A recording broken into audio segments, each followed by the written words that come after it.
Hi everyone, delonewolf here and welcome to another EVE Online discussion video. In today's video I want to talk a little bit about some of the update news that we got after FanFest. So especially the first day is where I managed to catch the opening ceremony and the EVE Online keynote, which was admittedly pretty low on specifics. And you know, I can understand that some people are a little bit disappointed by that. Still, we have to keep one thing in mind. CCP has said that they wanted FanFest to allow for more discussion between themselves and the player base about future plans, which is why a couple of weeks before FanFest they dropped a lot of the dev blogs around, for instance, the new refineries, some of the plans for the Blood Raider ships and things like that. So the next update is coming on May 9th with the Blood Raider shipyards, and I find this to be absolutely fascinating. How it's described is that it's going to be at very first a little bit of exploration. You basically have to find the Blood Raider miners and then follow them to their shipyard. That shipyard is going to be a Blood Raider engineering complex which you can then assault. You'll need a pretty sizable and organized fleet in order to handle that. If you successfully assault it, it's only the first timer. After that you'll have 2 more timers to do, and at that point the shipyard actually will become visible to anyone else that comes in the system, and so third parties might come and engage you. The most interesting part is of course CCP claiming that they're gonna have some pretty interesting defense fleets there with AIs that have, well, you could say pretty close to learning algorithms that will adapt depending on your fleet compositions, your fleet sizes, and all of that. So I'm really curious to know and to see what those Blood Raider shipyards will be all about, whether or not they can indeed deliver on CCP's promise that these NPCs will feel a lot more like engaging actual player fleets that will use like pings, war pins, the right tactics for logistics, the right counters, and all of that good stuff. So I think that this has a lot of potential. Let's hope that it actually can deliver on the promise. And after that, what I look forward to from this is of course if they can then scale this down a little bit and provide more of this type of content, but then throughout all of New Eden, throughout all of the different types of spaces. Because one thing that I really like about this is definitely the potential scalability. They said if you bring 100 people, you're gonna get a fleet that is basically tuned to 100 people coming in. If you bring 200 people, you're gonna get a defense fleet that's tuned to 200 people. So you can't just +1 this type of content. It could be really interesting if from this they can also develop stuff that you can go do solo, you can go do with just a mate, or you can bring your entire corporation, 10, 100 guys into that type of content, and you'll always still find it just as engaging and interesting because the NPCs will actually adapt to what you bring to the party. Yeah, it sounds very interesting, and hopefully that will of course end up being successful. The reason to go after these shipyards are of course the new Blood Raider capitals and super capitals, so the Dagon, the Moloch and the Chemosh. A little difference I think from the Serpentis supers is that these will only cost like 50% more than the regular versions, meaning that, you know, you might actually see these get farmed and get used, risked in actual PvP engagements. Another really big part of FanFest was the new player experience. I personally am becoming a pretty big fan of CCP Ghost. I think he's pretty awesome in the way he brings all the information and all of his findings around the new player experience, and the next level basically where he wants to find out how us players devise and find our own purpose in New Eden, and then to find ways to bring those pathways to purpose to newer players. So I'm really impressed with CCP Ghost, and I hope that he can continue to deliver with some really cool stuff. A lot of people are very positive, myself included, on the changes that they've already brought to the new player experience. And if I understood his talk correctly, one of the aims that he's going for now is going to be to provide a bit more of a direct connection with your ship, so making it clear that it's not so much your character that is central to the EVE Online experience, but your actual ship with all the fittings, all the skills that you can learn and things like that. And in order to do that, they of course have this awesome EVE Online Birth of the Capsuleer introduction video that will play after the May release there, which is really awesome. That heartbeat thump throughout the trailer is really awesome. Definitely, I'm a big fan of this one. Alright, coming in May as well apparently are the Plex changes. So Plex being cut into 500 small Plex to make it more granular. It's interesting, and mostly for EVE Talk, I think we'll have to see what the actual impact will be on the market. At the moment, Plex is going a little bit crazy, up to more than 1.2 billion. I personally think that because of the Aurum being converted to these new kinds of Plex, we'll actually see more supply, and we should see, in my opinion, a bit of a pullback on the price of Plex after this change actually hits. But who knows, right? The EVE economy is a true sandbox, and you never know beforehand how it's going to work out. Another interesting little tidbit is that CCP is also going to allow gifting, so you'll be able to buy stuff as a gift from the next store and things like that. Very interesting little addition, which most games and platforms like Steam, for instance, have as well. And of course, this is more of a business decision, which makes absolute sense. I don't think anyone can have a problem with you being able to purchase a set of skins and give them to your entire corporation or your alliance and things like that. Now, once that I'm something that I'm pretty excited for as well is, of course, the alliance logos coming on Citadels. That is really good for me. I do look forward to seeing the Lone Wolf logo out in space in New Eden, since CCP was kind enough to allow my actual logo in the game. And this has, I mean, I love this. The new look of Concorde ships to me is absolutely crazy.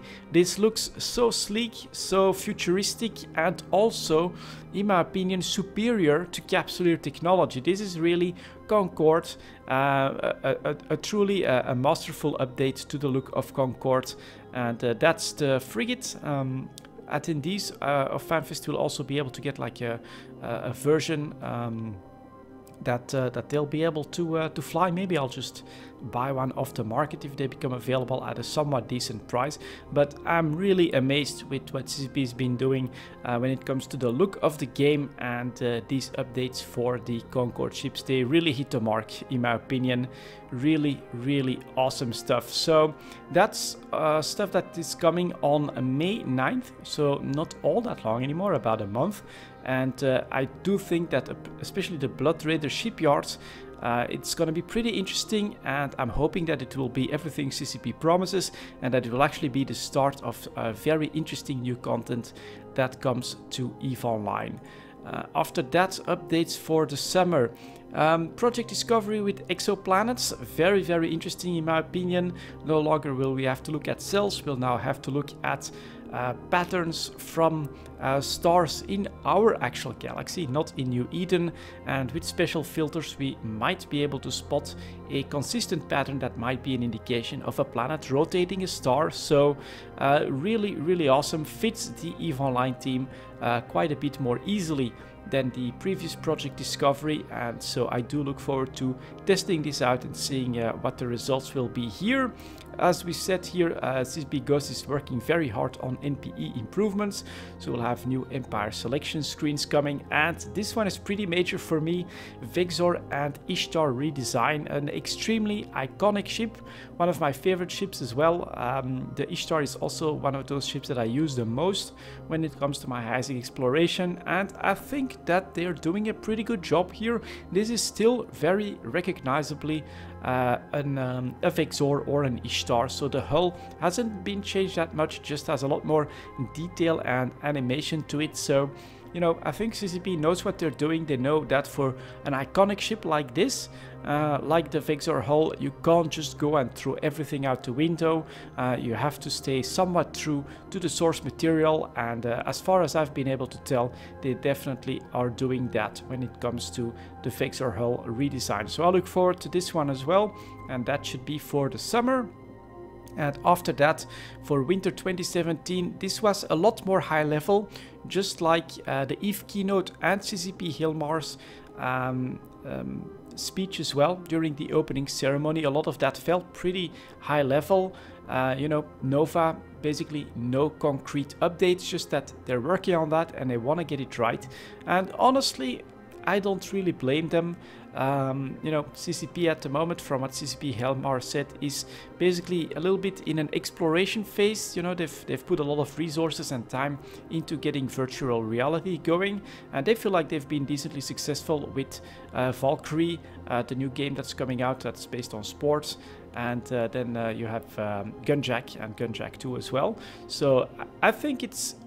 What it did show from CCP Helmar's speech is that CCP does have this long-term vision, but of course when you're looking ahead 10, 20 years, it's impossible to give concrete details because a lot of it is basically going to be based on technology that is currently being developed or still has to be developed. Going after VR, a big focus is apparently going to be AI related. We're gonna get the first bit of a first taste basically when we see what the NPCs can do in those Blood Raider shipyards, but CCP is basically focusing very hard on developing tools to create sort of the next big experience, allowing them to break the mold, which is really what CCP is after very often. And that does mean that it's very difficult to promise anything concrete during something like FanFest. But for the winter expansion, there's actually going to be a winter expansion that came out of the blue for me. Just 1 year after Ascension, they're planning another one, so it should be pretty major. We just don't know really anything about it, but I'm very excited about what CCP Seagull said here. A winter expansion this year will breathe fresh life into Empire space. There will be more in-depth information on features as we draw closer to fall and winter. So what I liked a lot was the concept art about what they want New Eden to feel like. You definitely saw like much bigger asteroid belts, much grander scenes where you were flying through, and then of course all about those new NPCs and their potential for, I would say, different type of PvE that adapts to what you're bringing to the table. I think it's got a lot of potential. I'm personally also hoping for a decent amount of story development, in-game events, live events, things like that. That would be absolutely awesome. And my very first thought, I'm just gonna play open cards here, so that because a decent amount of people are using my facilities as well. As we're gonna get closer to this, as we're gonna get more information about this, if it looks like it's very interesting and I want to be engaged in that quite a bit, I'm looking to move back to Galente Space. Galente Space is really my personal favorite. I made a Galente character because I like the idea of the Galente Federation, you know. Democracy, freedom, pleasure hubs, all that sort of stuff is definitely what I would like to see, and I really loved living into Iona. I enjoy being in Dital as well, I enjoy being in a Mars space as well, but if the Empires are going to get involved, if we're gonna get completely new content, then I will probably move the operations back into Galente Space for that arc of my EVE Online adventure. Now, rest assured, this is not for tomorrow or next month. I'll give everyone ample warning when I do decide that I will pull the trigger and move everything back to Galente Space. If everything is gonna go the way my crystal ball tells me, I'm probably looking to do that late summer or right after the summer. That is very likely place for me to go and move my operations. Part of this is of course also the refineries. We do know one thing that's coming with this winter expansion. Those will be the new refineries. I'm obviously going to make one.